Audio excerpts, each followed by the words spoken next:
তোমার কোন এমন জিনিস যা তুমি ছাড়া কেউ দেখতে পাবে না?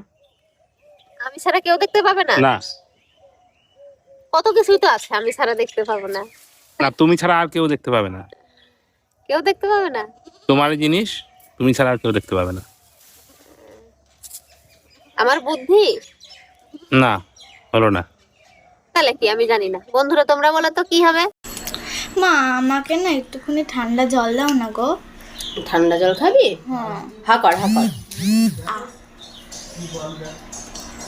এতে তো কিছুই নেই। জ্বর এসেছে আবার ঠান্ডা জল খাবে?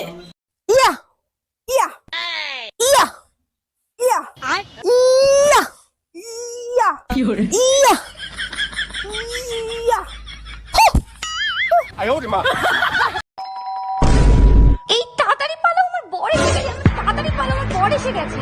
1 মিনিট, তোমার বর তো আমি, তুমি আমাকেই পালাতে বলছো কেন? আচ্ছা তুই যদি আমারই বর হোস্টেলে পালাচ্ছিলি কেন, বাজে ছেলে একটা? আচ্ছা শোনো, আমাদের বিয়ের কথা কি তুমি বাসায় বলছিলা? হ্যাঁ বলছি, কিন্তু বাসা থেকে রাজি হচ্ছে না, কি করব বলো তো? তুমিই তো বলছিলা তোমার এক কথাই নাকি তোমার বাবা মা রাজি হয়ে যাবে। আরে বাবা মা তো রাজি আছে, কিন্তু স্বামীকে বোঝাবো কি করে? গ্লাস জল দাও তো। আরে উপরে ধরো, আরে কলের মুখে ধরো, আরে ওই মুখে না। ও ভাবি, এবার পয়লা বৈশাখে ভাই তো আসলো না, বলেন তো আপনার সাথে পয়লা বৈশাখ আমি করি? করেন, সমস্যা নাই, কিন্তু আপনার ভাই পয়লা বৈশাখে যা যা করে আপনারও কিন্তু তাই করতে হবে। বলেন কি ভাবি, আমি তো অপেক্ষায় ছিলাম ভাই যা করে সেটা করার জন্য। আপনার ভাই সারাদিন ঘুরায়, তারপরে ডিনার করায়, তারপরে একটা আইফোন কিনে দেয়। ভাবি, ভাই এত কালো, তারা নিয়ে রাস্তায় চলতে আপনার লজ্জা করে না? অরুণ ভাই লজ্জা কেন করবে? জানেন না কালো জগতের আলো? আরে ভাবি, এগুলো প্রবাদ বাক্যেই ভালো লাগে, সত্যি করে বলেন তো আপনার লজ্জা করে না? অরুণ ভাই কাউরে বইলেন না, 2 বার বিষ খাওয়াইয়া দেখছি, শালা মরেও না।